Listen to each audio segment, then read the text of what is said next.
요한일서 이제 강해를 시작한 지가 이제 얼마 되지 않은 것 같은데 벌써 이제 요한 서신서 1서를 마무리하는 그러한 시간이 되었습니다. 요한 서신서는 이제 다 아시다시피 사도 요한이 이제 기록을 한 성경 기록이 되겠습니다. AD 90년경에 이제 기록을 했기 때문에 사도 요한이 굉장히 늦은 나이에 노년의 나이에 요한 서신서를 이제 기록했는데 마치 자녀에게 권면의 말씀을 하듯이 이 성경 기록을 이제 기록을 한 것을 우리는 살펴볼 수가 있습니다. 오늘은 이제 요한일서 5장 18절로 20절의 말씀을 이제 함께 이제 살펴보기를 원하는데요. 먼저 지난 시간에 전했던 말씀 잠깐 요약하고 오늘 말씀을 이제 전하도록 하겠습니다. 지난 시간에는 확신 있는 기도라고 하는 제목을 가지고 이제 하나님의 말씀을 이제 전했습니다. 기도라고 하는 것은 우리 구원받은 성도들의 특권입니다. 광야와 같은 이 땅을 살아가면서 이 기도는 샘물과 같은 것이라고 이제 생각을 하는데요. 우리는 이 기도를 통해서 누구에도 말할 수 없는 우리의 답답한 심경을 이제 우리가 하나님 앞에 아뢰할 수 있는 그런 일이 이제 생기게 된 것입니다. 지난 시간에 말씀드렸다시피 기도는 대화하는 것과 같고 이제 호흡하는 것과 같다 이렇게 제가 말씀을 드렸습니다. 기도를 한다고 하는 것은 영적으로 이제 무장되어 있는 거예요. 영적으로 이제 깨어 있는 상태가 이제라고 말할 수가 있습니다. 예수님이 이 땅에 계셨을 때 이 땅에서 기도의 삶을 이렇게 사셨습니다. 하나님이심에도 불구하고 육신을 입고 있는 이 순간에 기도의 삶을 게을르지 않고 하셨다는 것을 우리는 살펴보았는데요. 우리도 마땅히 이 땅의 삶을 살아가면서 하나님의 뜻을 구하면서 기도의 삶을 살아야 된다 이렇게 생각을 이제 합니다. 특별히 예수님은 이제 십자가에서 이렇게 죽으시기 전에 제자들에게 예수님의 이름으로 이제 기도해야 될 것을 이제 우리에게 말씀을 해 주셨습니다. 예수님의 이름으로 기도한다고 하는 것은 예수님의 인격을 가지고 예수님의 심정으로 하나님께 나아가는 것을 이제 의미하는 것입니다. 예수님께서는 지금 하나님과 우리 사이에 중재자로 계셔요. 그렇기 때문에 우리가 예수님의 이름으로 기도하는 사람들을 지금 이제 하나님 보좌 우편에서 우리를 이제 중재하고 계신다고 우리에게 말씀을 하고 있는 것입니다. 그러면 우리가 어떻게 하면 확신 있는 기도를 우리가 할 수 있는가? 요한일서를 통해서 우리에게 이제 답을 주셨습니다. 구원받은 성도가 하나님의 뜻대로 기도하면 무엇이든 들어주시겠다고 이제 하나님께서 약속을 해주셨어요. 그 약속의 말씀을 한번 다 같이 한번 보시겠습니다. 요한일서 5장 14절 말씀 보시겠습니다. 요한일서 5장 14절. 그분 안에서 우리가 가진 확신은 이것이니 곧 우리가 그분의 뜻대로 무엇이든 구하면 그분께서 우리 말을 들으신다는 것이라 이렇게 기록이 되어 있습니다. 우리가 하나님의 뜻대로 기도할 때 하나님께서는 우리의 말을 들으신다 이렇게 말씀을 하셨고 우리가 구한 것들을 주시겠다고 또한 약속을 해주셨습니다. 15절 말씀 보시겠습니다. 우리가 무엇을 구하든지 그분께서 우리 말을 들으시는 줄 우리가 알진대 우리가 그분께 구하여 청원한 것들을 얻는 줄 우리가 아느니라 이렇게 기록이 되어 있습니다. 조선시대에 보면은 신문고라고 하는 제도가 있었습니다. 신문고는 일반 백성들에게 왕에게 탄원할 때 사용이 되었다고 합니다.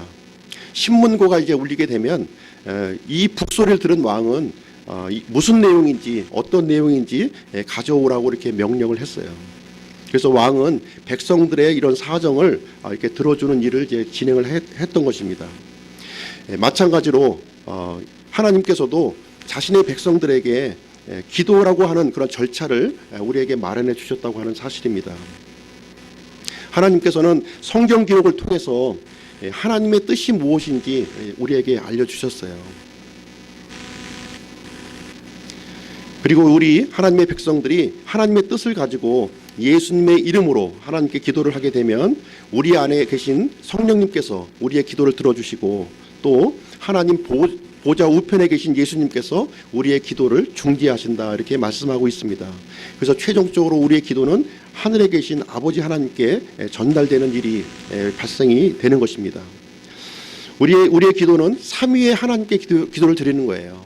우리 안에 있는 성령 하나님, 그리고 하나님 보좌 우편에 계신 예수님, 그리고 아버지 하나님께 우리는 기도를 드리게 되는 것입니다. 기도의 응답 또한 마찬가지로 이 삼위의 하나님으로부터 우리에게 응답을 받는 일이 이제 발생하게 되는 것이고요. 우리가 성도들이 드린 기도는 단 하나도 땅에 떨어지지 않고 하나님께 이렇게 전달되게 되는 일이 이제 발생할 수가 있는 것입니다. 그래서 우리가 확신을 가지고 하나님 앞에 기도할 수 있다, 이렇게 사도 요한은 우리에게 권면의 말씀을 우리에게 해주는 것이 되겠습니다. 우리 16절 말씀 한번 보시도록 하겠습니다. 16절. 어떤 사람이 자기 형제가 사망에 이르지 아니하는 죄 짓는 것을 보거든 그는 간구할 것이요, 그러면 그분께서 사망에 이르는 죄를 짓지 아니하는 자들로 인하여 그에게 생명을 주시리라.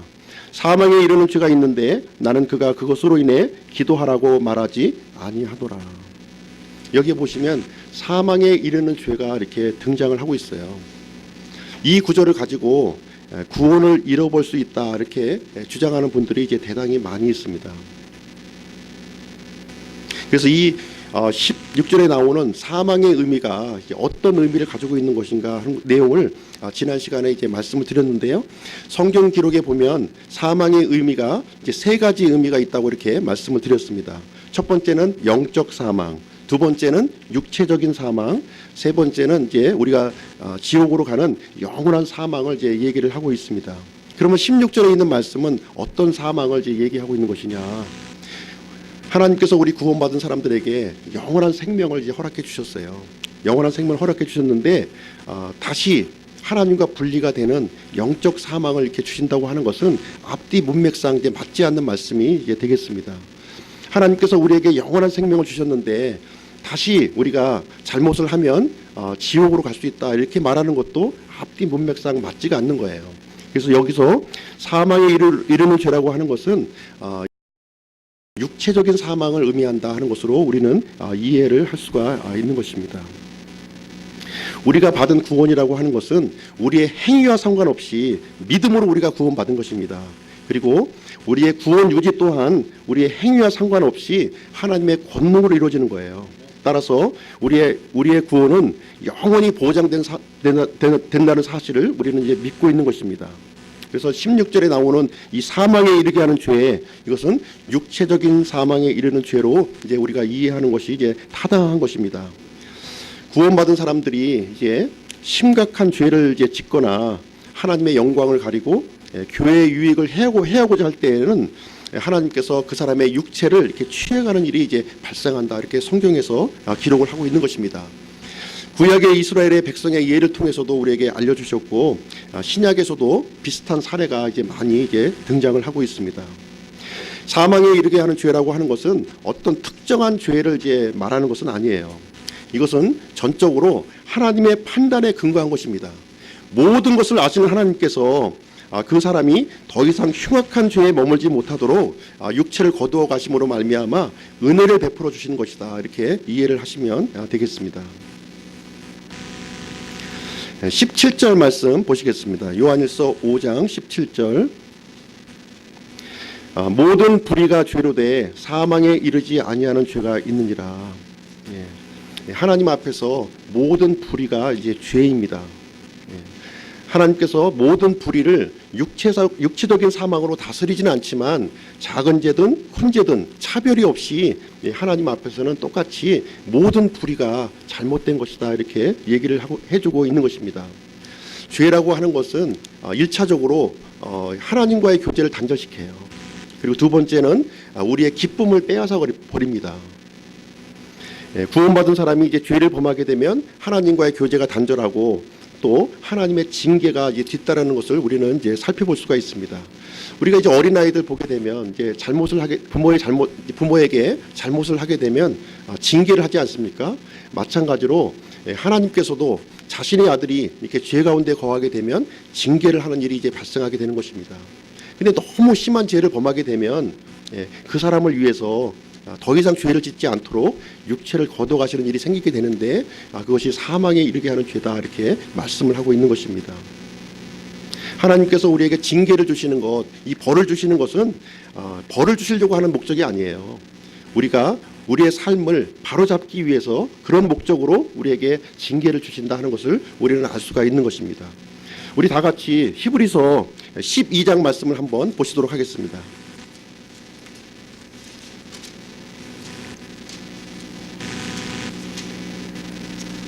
히브리서 12장 6절로 11절 말씀입니다.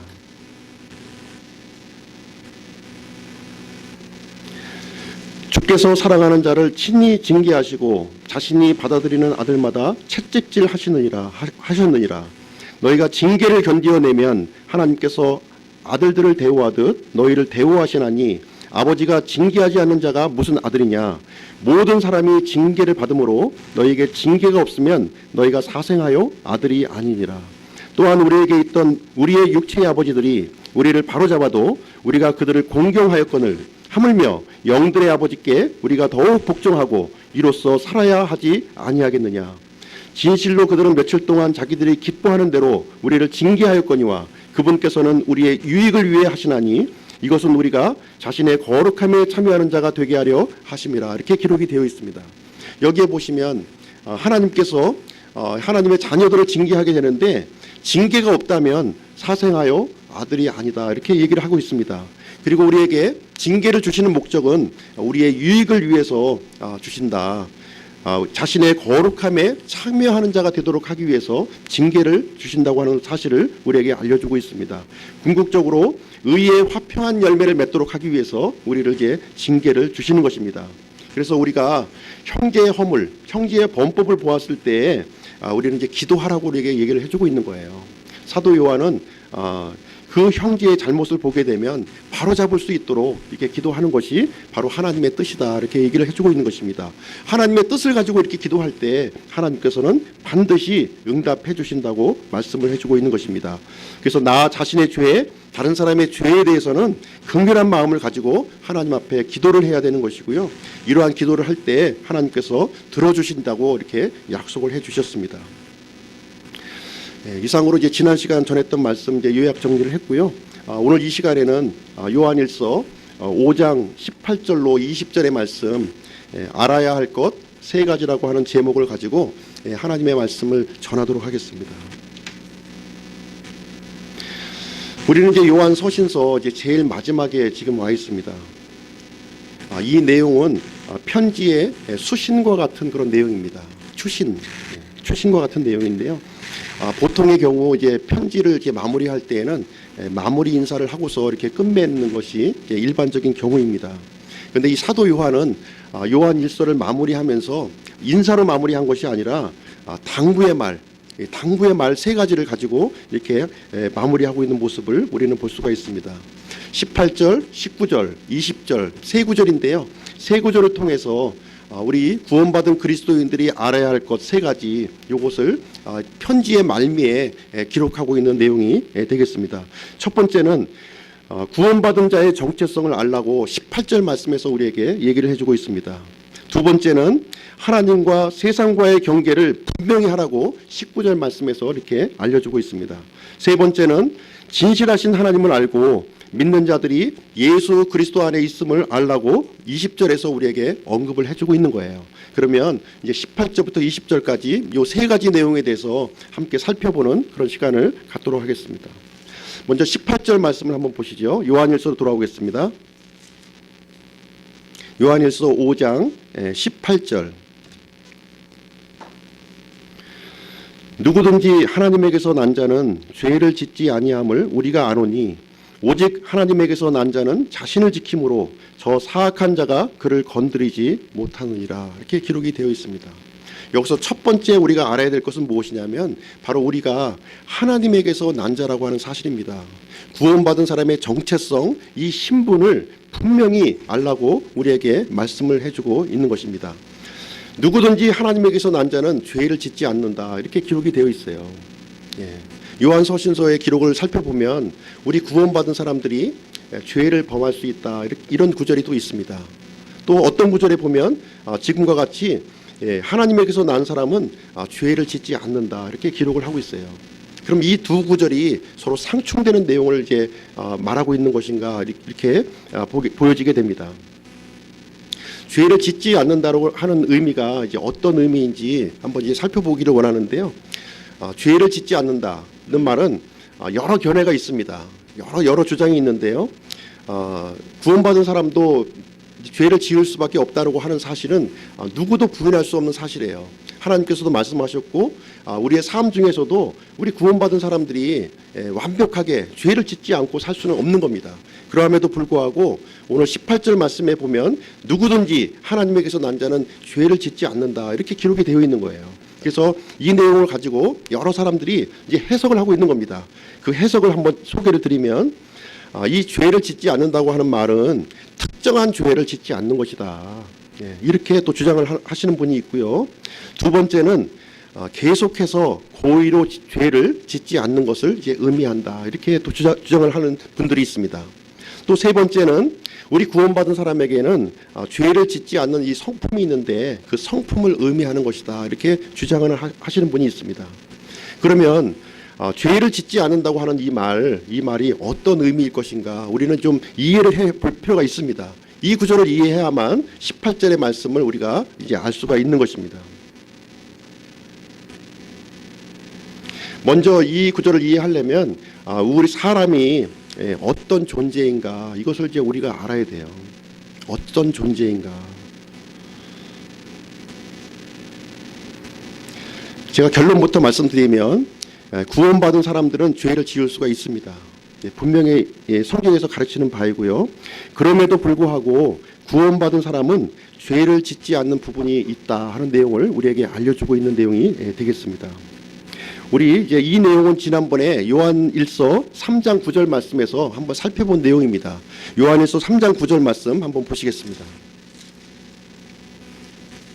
요한일서 3장 9절 비슷한 말씀인데요.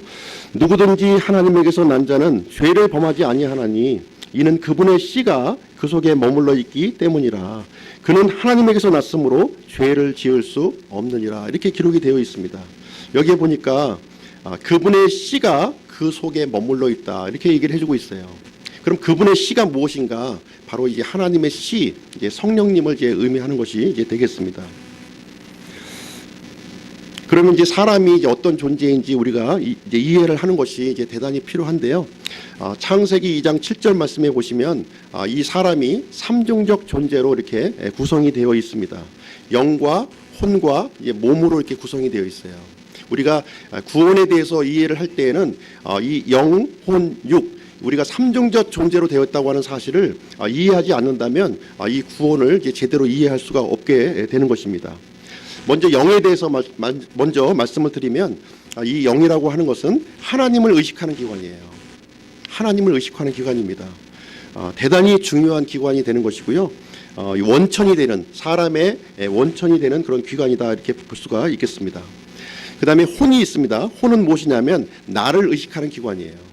나 자신을. 그래서 생각하고 반응하고 결정하는 그 주체가 바로 혼의 영역을 이제 얘기를 해주고 있는 것입니다. 근데 이 혼은 영의 상태에 따라서 그 신분이 결정이 돼요. 영이 어떤 상태에 있느냐에 따라서 이 혼이 이제 혼의 주체가 이제 결정이 된다 이렇게 말씀을 드릴 수가 있겠습니다. 그 다음에는 이제 몸입니다. 우리 몸이 있는데 이 몸은 우리 이제 육신을 의미하고 있는 거예요. 육신. 그래서 이 육신은 세상을 의식하는 기관입니다. 그래서 우리 사람은 영과 혼과 육신 이렇게 해서 세 가지로 이제 구성이 되어 있다 하는 것을 이제 알 수가 있습니다. 그런데 이제 우리 사람은 영혼육 중에서 이 영이 어떤 상태에 있느냐 이것이 대단히 중요하다는 거예요. 영이 살아 있으면 혼과 몸이 하나님을 향해서 살아 있는 겁니다. 근데 영이 죽어 있으면 혼과 몸이 하나님을 향하여 죽어 있는 거예요. 지금 내가 움직이고 있지만 내 안에 있는 이 영이 죽어 있다면 하나님을 향해서 죽어 있는 것과 같다 이렇게 말씀을 드릴 수가 있는 것입니다. 에베소서 2장 1절 말씀해 보시면 사람은 태어나면서부터 죽어 있다고 이렇게 얘기를 해주고 있어요. 허물과 범법으로 죽어 있다고 이렇게 우리에게 말씀을 해주고 있는 것입니다. 그래서 우리가 사람은 태어나면서부터 이 하나님과 분리되어 있는 거예요. 다시 말하자면 영적으로 죽어 있는 상태에서 이제 태어났다. 그렇기 때문에 자연인은 영적인 일에 이제 무지하고 이제 무감각한 겁니다. 예, 세상에서 박사학위를 받고 뛰어난 재능이 있다 할지라도 성경에 관해서 이게 무지한 것을 우리는 이제 살펴볼 수가 있는 거예요. 이게 구원받지 않은 사람들은 성경에 대해서 영적인 일에 대해서 알려고도 하지 않고 또 알려주어도 깨닫지 못하는 일이 이제 생겨난다 이렇게 얘기를 해주고 있는 것입니다. 이 자리에 있으시면서 이 하나님의 말씀을 이렇게 듣기는 듣는데 도저히 이 말씀이 무슨 말씀을 하는 건지 분명하게 한국말을 하는데 앞에서 그 말씀을 이해하지 못하겠다 이러면은 내 영의 상태가 어떤 상태에 놓여 있는지 우리는 깊이 한번 생각해 보아야 될 필요가 있다는 것입니다. 영이 죽은 상태에서 육체의 죽음을 이제 맞이하게 되면 이제 하나님과 영원히 분리된 장소로 우리는 가게 된다는 거예요. 그 장소가 바로 지옥이고 바로 불호수입니다. 하나님께서는 우리 사람들이 지옥에 가기를 원치 않는 거예요. 그래서 우리 영이 하나님 앞에서 살아있기를 이제 하나님께서는 원하신다고 하는 사실이 이제 되겠습니다. 영이 이제 구원을 받게 되면은 이제 하나님의 그 씨, 하나님의 성령을 통해서 우리가 구원을 받게 되면 우리 혼과 몸이 또 있어요. 영은 구원 받는데 혼과 몸이 즉시로 구원 받는 건 아니다고 이제 말하고 있습니다. 영은 이제 하나님의 생명을 받는 즉시 완벽하게 구원을 받아요. 그것을 성경에서는 이제 속사람이다 이렇게 얘기를 합니다. 속사람이 살아나는 거예요. 살아나는 일이 생겨나는 것입니다. 그런데 혼은 생각하고 느끼고 이제 결정하는 주체인데 하나님의 생명이 들어오게 되면 점진적인 성장이 이루어집니다. 한 번에 확 변하는 것은 아니고요. 점진적으로 보통의 경우에는 점진적인 성장이 이제 이루어지게 됩니다. 그리고 육신은 어떻게 되느냐? 우리 입고 있는 육신은 아무 변화가 없습니다. 구원을 받은 사람이나 받지 않은 사람이나 차이가 없어요. 똑같습니다. 보통 사람과 똑같이 늙고 죽는 일이 이제 발생하게 됩니다. 그렇지만 나중에 죄 문제가 청산되는 때에 우리의 몸은 새로운 몸을 이렇게 입게 된다고 성경에서 우리에게 기록을 해주고 있습니다. 이것이 바로 성경에서 얘기하는 삼중적 구원의 단계다 우리에게 알려주고 있는 것이 되겠습니다. 이 내용을 가장 정확하게 설명해주고 있는 성경 말씀이 있는데요. 다 같이 한번 보시도록 하겠습니다. 로마서 8장 말씀입니다.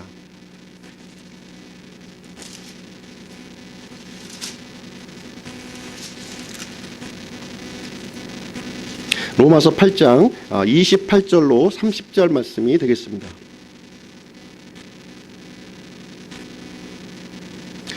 우리가 알거니와 하나님을 사랑하는 자들 곧 그분의 목적에 따라 부르심을 받은 자들에게는 모든 것이 합력하여 선을 이루느니라.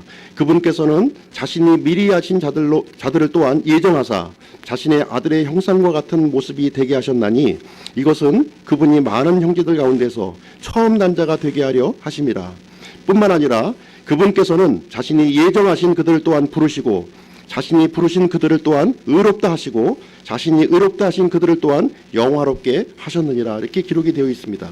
29절 말씀에 보시면 자신의 아들의 형상과 같은 모습이 되게 하셨다 이렇게 기록을 하고 있어요. 이것은 무엇을 얘기하냐면 우리 혼의 영역을 얘기하고 있는 것입니다. 혼의 영역, 죄의 세력으로부터 우리가 구원받는 혼의 영역을 얘기하는 거예요. 다시 말하자면 성화의 단계를 얘기하는 것이다 이렇게 이해를 하시면 되겠습니다. 30절 말씀에 보시면 부르신 그들을 또한 의롭다 하시고 하는 구절이 나오고 있습니다. 이 구절은 무엇을 의미하냐면 우리가 죄의 형벌로부터 구원받는 것을 얘기하고 있는 거예요. 다시 말하자면 영의 영역을 얘기하고 있는 것입니다. 우리 속사람의 영역을 얘기하고 있는 것이고요. 죽어있던 영이 하나님의 성령으로 말미암아 우리 영이 반짝하고 살아나는 그것을 얘기하고 있는 것입니다. 이것은 칭의의 단계예요. 우리가 완전히 죄와 상관이 없는 새 사람, 속사람이 되었다고 하는 의미를 얘기하고 있는 것입니다. 하나님이 보실 때 우리를 의인으로 보신다는 거예요. 그 다음에 마지막에 보시면 그들을 또한 영화롭게 하셨느니라 하는 구절이 있습니다. 이 내용은 무슨 내용이냐면 죄의 존재로부터 이제 우리가 구원받는 것을 얘기하는 것입니다. 다시 말하자면 몸의 구속을 얘기하고 있는 거예요.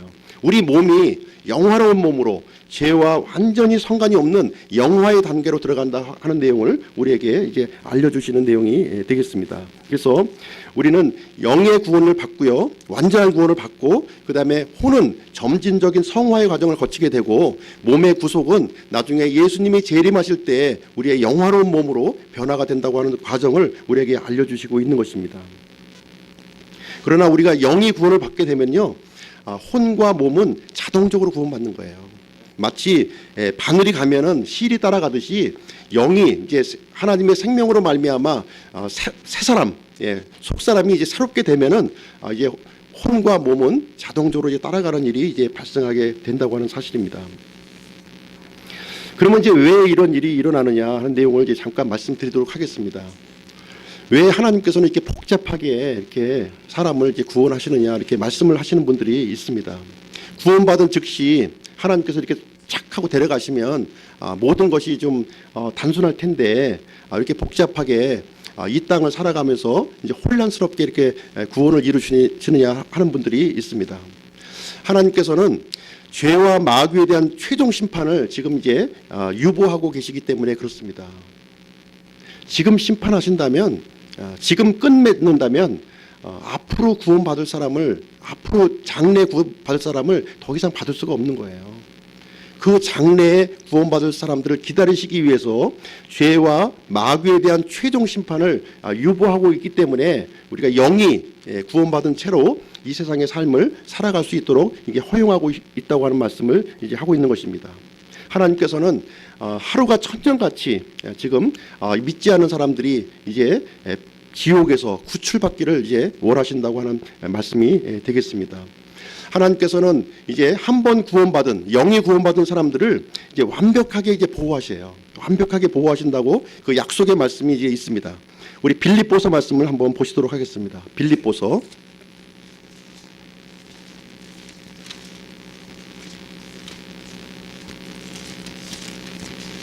1장 6절 말씀이 되겠습니다.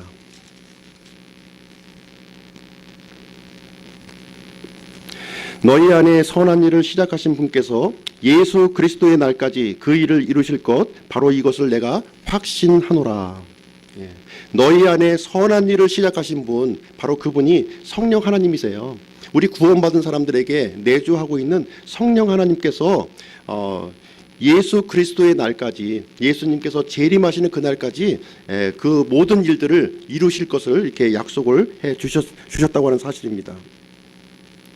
그때까지 성령님께서는 우리를 떠나지 아니하시고 이 사악한 자들로부터 우리를 이제 보호하신다, 이렇게 말씀을 하고 있는 것입니다. 한번 정리를 한번 해보도록 하겠습니다. 요한일서 5장 18절 말씀 이제 보시면은 하나님에게서 난 자는 죄를 짓지 않는다, 이렇게 얘기했을 때 구원받은 사람을 이제 얘기하고 있는 것이 아니라 구원받은 사람의 이 영을 얘기하는 거예요. 이 영의 상태가 하나님의 생명으로 말미암아 완전한 새로운 생명이 되었기 때문에 죄를 짓지 않는다, 이렇게 얘기를 해주고 있는 것입니다. 뿐만 아니라 사악한 자가 건드리지 못하는 거예요. 이 속사람을 건드리지 못한다, 이렇게 얘기를 해주고 있습니다. 우리가 다 알고 있는 요한복음 10장 28절 29절 말씀해 보시면, 내가 그들에게 영원한 생명을 주노니 그들이 결코 멸망하지 않을 것이요 또 아무도 내 손에서 그들을 빼앗지 못하리라. 그들을 내게 주신 내 아버지는 모든 것보다 크심에 아무도 내 아버지 손에서 능히 그들을 빼앗지 못하느니라, 이렇게 기록이 되어 있습니다. 하나님 아버지 손에서 우리 구원받은 사람을 그 누구도 빼앗지 못한다, 이렇게 우리에게 말씀해주고 있습니다. 우리는 하나님의 생명을 이렇게 소유한 사람이고요, 죄와는 완전히 분리된 사람이라고 하는 사실을 사도 요한은 분명히 알라고 우리에게 말씀을 해주고 있는 것입니다. 18절의 내용을 보면 개역성경은 좀 다르게 표현이 되어 있어요. 개역성경은 하나님께로서 나신 자가 저를 지켜주신다, 이렇게 기록이 되어 있습니다. 우리 흠정역 성경에는 하나님에게서 난 자는 자신을 지킨다, 자신을 스스로 지킨다, 이렇게 되어 있고요. 개역 성경에는 하나님께로서 나신 자가 구원받은 사람을 지키신다, 이렇게 기록이 되어 있습니다. 이 내용은 이 죄를 짓지 않는 이 존재가 영으로 보느냐 구원받은 사람으로 보느냐에 따라서 이게 달라지는 것입니다. 개역 성경은 우리 구원받은 사람으로 보기 때문에 하나님께서 그 구원받은 사람을 지키신다고 이렇게 번역을 한 것이고요. 이 흠정역 성경에는 하나님께서 우리에게 구원해 주신 이 영은 완벽하게 구원이 이루어졌기 때문에 하나님의 성령님이 함께 하시기 때문에 스스로 자신을 지킨다 이렇게 기록이 되어 있는 것입니다. 킹제임스 성경은 분명하게 이 사실을 우리에게 알려주고 있습니다. 자, 그럼 요한일서 5장 19절 말씀, 사도 요한이 우리에게 두 번째 알아야 될 것에 대해서 이제 말씀을 드리도록 하겠습니다. 요한일서 5장 19절 말씀 한번 보시겠습니다. 또 우리는 하나님께 속하고 온 세상은 사악함 가운데 있음을 우리가 아느니라 이렇게 기록이 되어 있습니다. 우리 구원받은 그리스도인들은 하나님에게 속해 있고 이 세상은 사악함 가운데 속해 있다고 하는 사실을 우리가 안다 이렇게 기록이 되어 있어요. 오늘날 이제 그리스도인과 비그리스도인의 차이점이 이제 있다고 생각을 하십니까? 어떤 차이가 있다고 생각하세요? 주일에 교회 가는 것, 식사할 때 기도하는 것, 술 담배 안 하는 것으로 이제 차이점이 있다고 생각하십니까? 오늘날 이 구원받은 사람과 이제 구원받지 않은 사람의 이 경계가 이제 무너지고 있어요. 차이점을 이제 발견할 수 없는 그런 상태가 이제 돼버리고 말았습니다. 오히려 이 세상과 교회는 이제 하나로 이제 일치해가는 그런 모습을 우리는 볼 수가 있습니다. 교회 안에 들어가 보면 과연 하나님을 믿는 장소인가 알기가 대단히 어려워요. 일반 세상의 그 콘서트장을 방불할 정도로 그런 모습으로 변해 있는 교회의 모습을 우리는 이제 살펴볼 수가 있는 것입니다. 오히려 세상 사람들이 교회를 걱정합니다. 이래서 어떻게 세상이 제대로 되겠는가 하면서 교회를 굉장히 걱정하는 그런 시대가 이제 돼버리고 말았습니다. 근데 성경에 기록되어 있는 그 경계는 분명하게 우리에게 알려주고 있습니다. 그리스도인과 비그리스도인을 명백하게 우리에게 구분해주고 있다고 하는 사실이 되겠습니다. 그리스도인이라고 하는 단어는 예수 그리스도와 같은 사람, 예수 그리스도를 따르는 사람이라고 이제 지칭을 하는 것입니다.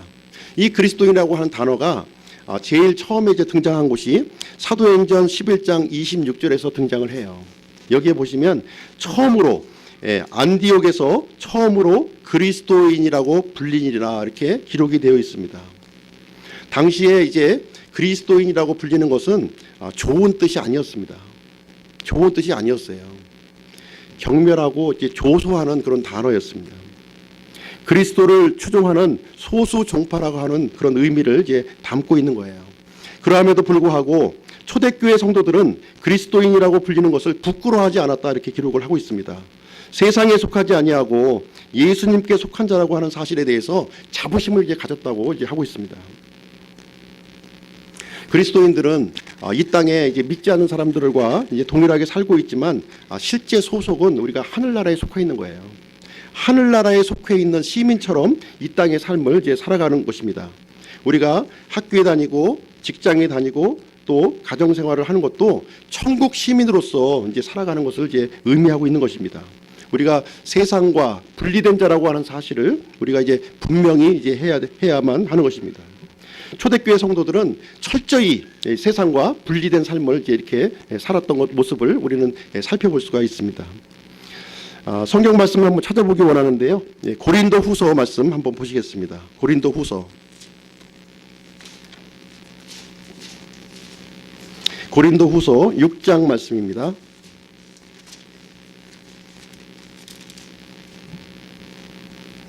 고린도후서 6장 14절부터 7장 1절까지의 말씀입니다.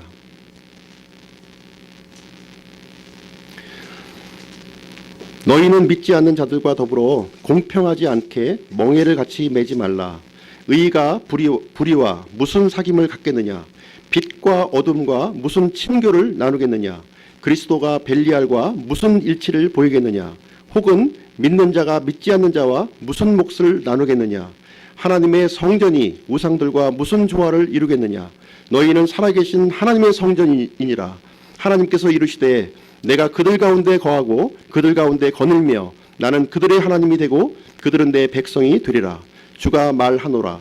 그러므로 너희는 그들 가운데서 나와 분리하고 부정한 것을 만지지 말라. 그리하면 내가 너희를 받아들여 너희에게 아버지가 되고 너희는 내 아들딸이 되리라. 주 곧 전능자가 말하노라 하셨느니라. 그러므로 극진히 사랑하는 자들아, 우리가 이 약속들을 가졌은즉 하나님을 두려워하는 가운데 거룩함을 완전히 이루어 육과 영의 모든 더러움에서 우리 자신을 깨끗하게 하자. 이렇게 기록이 되어 있습니다. 우리 신약 교회에서 성전은 바로 우리 그리스도의 몸이라고 이렇게 얘기를 해주고 있어요. 하나님의 성령이 우리 안에 거주하시고 있기 때문에 우리 구원받은 사람들의 몸이 성전이라는 거예요. 이 거룩한 성전이 어두움과 잘못됨과 함께 있을 수 없다고 우리에게 분명히 우리에게 성경은 우리에게 가르쳐주고 있는 것입니다. 우리는 하나님께 속한 자이고 세상은 이제 사악함 가운데 속해 있다고 하는 사실을 분명히 알라고 우리에게 알려주고 있는 거예요. 세상은 우리에게 은과 금과 보석을 주겠다고 이렇게 유혹을 합니다. 그렇죠? 그러나 이 아무리 많은 보석과 금을 가지고도 살 수가 없는 게 있어요. 그것은 하나님의 의와 영원한 것을 우리는 살 수가 없다는 것입니다. 오직 하나님만이 우리에게 의를 주실 수가 있고 우리에게 영원한 것을 주실 수 있다, 이 얘기를 하고 있는 것입니다. 그럼에도 불구하고 사악함 가운데 있는 이 세상은 우리에게 은과 금과 이 보석들로 우리에게 유혹을 하고 있는 것입니다. 일시적인 것으로 영원한 것을 대체하라고 우리에게 말해주고 있는 것입니다. 사도 요한은 우리가 그리스도인들이 하나님께 속한 자임을 분명히 알라고 우리에게 말씀을 해주고 있는 것입니다. 자, 이제 세 번째 알아야 될 것을 한번 살펴보도록 하겠습니다. 요한일서로 돌아오셔서요. 세 번째 알아야 될 것. 20절 말씀 보시겠습니다. 또 하나님의 아들이 오셔서 우리에게 깨달음을 주사 우리가 진실하신 분을 알게 하셨음을 우리가 알며 또 우리가 진실하신 분 곧 그분의 아들 예수 그리스도 안에 있음을 아노니 이분은 참 하나님이시요 영원한 생명이시니라. 이렇게 기록이 되어 있습니다. 하나님의 아들이 오셔서 우리에게 깨달음을 주셨다, 이렇게 기록을 하고 있습니다. 예수님이 오시기 전에는 이 세상은 어두움 가운데 있었어요. 하늘의 일을, 영적인 일을 알 수 없는 그런 캄캄한 어두움 가운데 이렇게 있었다고 이제 기록을 하고 있습니다. 그런데 이 예수님이 이 땅에 오셔서 하늘의 일들, 영적인 일들에 대한 깨달음을 우리에게 주셨다고 이렇게 말씀하고 있는 것입니다. 이 깨달음이라고 하는 것은 영어로 이제 언더스탠딩이에요. 명철을 우리에게 주셨다고 하는 말씀이 되겠습니다. 옳고 그른 것, 진리와 비진리를 알려주시기 위해서 이 아들 하나님이 사람의 몸을 입고 이 세상에 오셨다고 우리에게 말씀해주고 있는 것이고요. 우리 구원받은 사람들은 이 예수 그리스도 안에, 예수님 안에 있다고 하는 사실을 분명히 알라고 우리에게 말씀해주고 있는 것입니다. 이 예수 그리스도가 우리의 참 하나님이시요 영원한 생명 자체이심을 우리에게 알라고 우리에게 말해주고 있는 것입니다. 세상 사람들은 재난을 생각하지 말라고 그래요. 죽음을 생각하지 말라고 그럽니다. 그건 어쩔 수 없는 것이니까 사는 데까지 살다가 즐기면서 이렇게 최선을 다하면서 살아야 되는 거 아닌가, 이렇게 얘기를 합니다. 이것은 세상 사람들이 믿는 마귀의 철학입니다. 우리는 여기에 속아서 넘어가면 안 되는 것이고요. 이 마귀의 속임수를 우리가 알려주시기 위해서 아들 하나님이 지금 이 땅에 오셨다, 이렇게 기록을 하고 있는 것입니다. 이제 예수님이 오셔서 우리에게 깨달음을 주셨는데 어떤 깨달음을 주셨는가 하는 내용을 한번 말씀을 드리도록 하겠습니다. 예수님이 오셔서 우리 사람들이 영적으로 죽어 있다고 하는 사실을 깨닫게 해주셨어요. 하나님과 분리된 존재라고 하는 사실을 우리에게 알려주셨다는 말이 되겠습니다. 두 번째는 영원한 생명을 얻는 것은 사람의 힘으로는 불가능하다. 이 내용을 우리에게 알려주셨어요. 사람의 힘으로 영원한 생명을 얻는 것은 불가능하다. 그래서 아들 하나님이 사람의 몸을 입고 이 땅에 오신 이유가 여기에 있다고 우리에게 말해주고 있는 것입니다. 그리고 세 번째는 바로 예수님이 하나님이심을 우리에게 알려주셨어요. 예수님 스스로가 나는 하나님이다, 하나님과 나는 하나다, 이렇게 공공연하게 이렇게 선포를 해주셨습니다. 그리고 네 번째 깨달음을 주신 것은 무엇이냐면 사람의 죄를 해결하시기 위해서 예수님이 죄가 없으신 그분께서 십자가에서 죽으시고 3일 만에 부활하셨다고 하는 사실을 우리에게 알려주셨습니다. 이것을 성경에 기록을 해주셔서 우리에게 알려주신 거예요. 그리고 다섯 번째는 예수님께서 이제 우리에게 깨닫기를 원하시는 가장 중요한 것이 있습니다.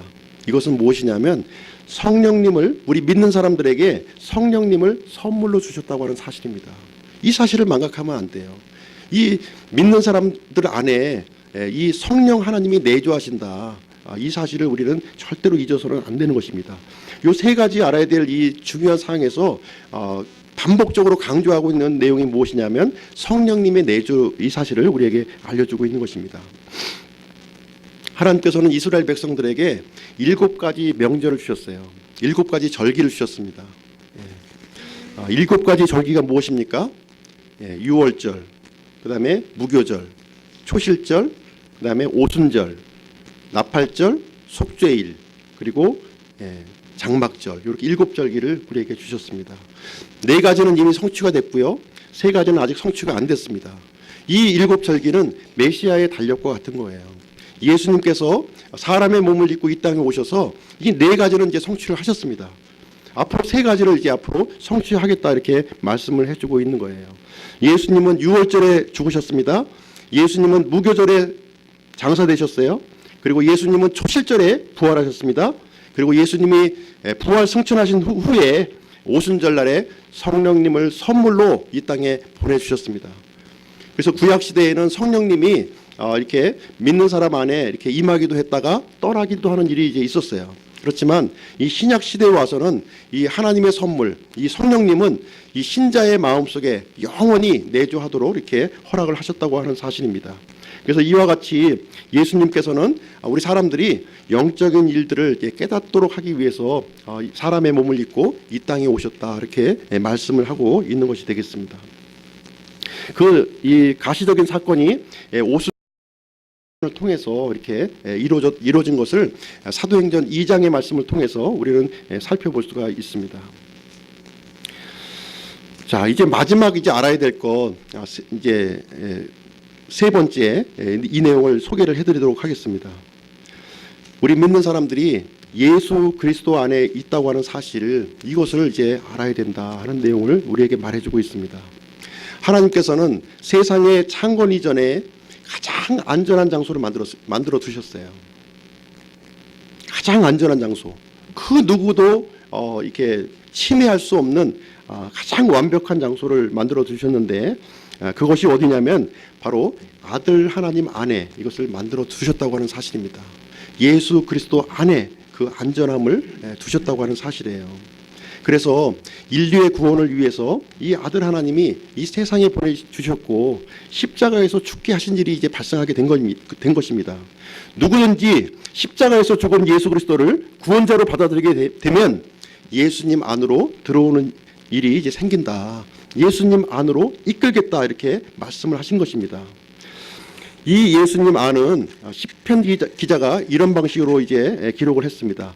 요새와 반석과 같은 그 안전한 곳으로 이렇게 묘사를 한 모습을 우리는 살펴볼 수가 있습니다. 예수 그리스도 안은 세상에서 가장 안전한 곳이에요. 그 누구도 침입할 수 없는 공간입니다. 영원한 생명이 이제 보장되는 그런 공간이에요. 그래서 사도 요한은 우리 믿는 사람들이 예수 그리스도 안에 있다고 하는 사실, 이것을 분명하게 알라고 우리에게 말씀을 해주고 있는 것입니다. 예수 그리스도 안에 들어와 있다면 사망도, 마귀도, 죄도, 그 어떤 창조물도 위해를 가할 수 없다, 이렇게 말하고 있습니다. 하나님의 사랑에서 끊을 자가 아무도 없다고 이렇게 얘기하고 있는 거예요. 예수 그리스도 안에 있다고 하는 사실 믿으십니까? 예수 그리스도 안에 들어와 있다면 그 누구도 이 하나님의 사랑에서, 하나님의 손에서 빼앗을 자가 아무도 없다고 우리에게 말씀을 해주고 있는 사실입니다. 구원이라고 하는 것은 영원한 생명이에요. 영원한 생명을 받는 것이고 예수 그리스도 안으로 들어가는 것이다 하는 사실을 우리는 분명히 이해를 해야 되겠습니다. 이제 결론을 내리도록 하겠습니다. 사도 요한은 편지의 말미에서 이제 출신과 같은 그 내용, 이 세 가지, 우리 그리스도인들이 분명히 알아야 될 것, 이 세 가지를 우리에게 이제 알려주셨어요. 18절 말씀에서 이제 첫 번째 알아야 될 것은 무엇이냐? 누구든지 하나님에게서 난 자는 죄를 짓지 않는다는 거예요. 죄와 완전히 상관이 없는 그러한 존재라고 하는 사실입니다. 이 내용은 우리 구원받은 사람의 영을 얘기하고 있는 것입니다. 이 구원받은 사람의 이 영은 죄를 짓지도 아니하고 죄와 상관이 없는 그런 존재예요. 이 영이 이 하나님 앞에 우리의 신분을 나타내는 것이고 우리의 혼과 몸을 이제 이끌어 간다고 하는 사실입니다. 예, 바늘이 구원받았다면 그 붙어 있는 실은 자동적으로 이제 구원받는 것과 이제 같은 이치라고 하는 말씀이 되겠습니다. 19절 말씀에 보면은 이제 두 번째 알아야 될 것, 이것을 이제 우리에게 얘기를 해주고 있어요. 이것은 무엇이냐면 우리는 구원받은 사람은 하나님께 속하고 온 세상은 사악함 가운데 있다고 하는 사실 우리는 분명히 알아야 된다는 것입니다. 우리 구원받은 사람들은 어떻게 보면 영적인 전쟁을 하고 있는 거예요. 죄와 싸움을 하고 있는 것이고 마귀와 싸움을 하고 있는 것입니다. 세상과 싸움을 하고 있는 것이다, 이렇게 얘기를 해주고 있는 거예요. 그래서 사도 요한은 믿는 사람들이 세상과의 경계를 분명히 해야 될 것을 우리에게 얘기를 해주고 있는 것입니다. 이 세상은 여러 가지 것으로 우리를 유혹을 해요. 예, 어떤 높은 지위를 주겠다, 많은 재물을 주겠다, 또 많은 또 금은 보물, 돈을 주겠다고 이렇게 유혹을 합니다. 그 어떤 것도 영원한 것, 하나님의 의를 살 수가 없어요. 그렇죠? 오직 하나님만이, 영원하신 하나님만이 우리에게 하나님께 받아들여 줄 수 있는 그 의와 그 영원함을 우리에게 주실 수 있는 분이기 때문에 하나님께 속해 있다고 하는 사실, 이것을 분명하게 우리가 인식하고 그리스도인으로서의 삶을 살아야 된다 하는 내용을 우리에게 알려주고 있는 것입니다. 세 번째 알아야 될 것을 우리에게 얘기해 주고 있는데, 세 번째는 하나님께서 진실하신 분이라는 사실 우리가 알아야 된다는 거예요. 하나님은 진실하신 분이십니다. 하나님은 진실하게 우리의 가장 좋은 것, 가장 필요한 것들, 이런 것들을 이제 주시는 분이라고 하는 사실이에요. 이 반면에 이 사악한 자는 우리를 속이고 우리를 멸망으로 인도를 한다고 하는 사실입니다. 그리고 우리 구원받은 사람들은 그 진실한 신분의 아들 예수 그리스도 안에 있다고 하는 사실을 분명하게 알고 있어야 된다는 거예요. 가장 안전한 장소에 있는 겁니다. 가장 안전한 장소, 거기는 누구도 공격하지 못하고요, 하나님의 손에서 빼앗을 자가 아무도 없다고 하는 사실입니다. 그래서 더 이상 예수님 안에 있으면 마귀도 무서워할 필요 없고요, 죽음도 무서워할 필요가 없는 거예요. 죽음도 우리가 지배를 못하는 가장 안전한 장소에 있다고 하는 사실 분명히 알아야 될 것을 우리에게 말씀해주고 있습니다. 그래서 우리가 구원받은 사람들이 소금이 맛을 잃으면 사람들에게 짓밟힌다고 얘기를 해주고 있어요. 구원받은 사람들의 맛이 상실해버리니까 세상 사람들로부터 조롱받고 비난받는 일이 지금 발생하고 있는 것입니다. 오히려 세상 사람들이 교회를 걱정하고 이렇게 하는 그런 이 아이러니한 일들이 우리 주변에서 이제 많이 이루어지고 있어요. 그래서 우리 기쁨 침례교회 성도님들은 이 구원받은 사람으로서의 이 정체성을 분명히 하고 하나님의 말씀을 주문처럼 갖고 다니는 것이 아니에요. 이 하나님의 말씀이 우리에게 어떤 의미를 갖고 있는지, 어떤 깨달음을 갖고 있는지, 이 말씀이 움직이는 사람이 바로 믿는 사람이다 하는 것을 우리에게 얘기해 주고 있는 것입니다. 하나님의 말씀이 활발하게 움직이는 성도, 하나님의 말씀이 활발하게 움직이는 이 하나님의 교회가 될 수 있도록 우리가 함께 노력해야 될 줄로 생각합니다. 그래서 우리 기쁨 침례교회 성도님들은 예수 그리스도 안에 있는 영원한 생명을 누리고 창조주 하나님과 동행하는 이렇게 복된 한 주간이 되시기를 간절히 기원합니다. 제가 기도하고 마치도록 하겠습니다.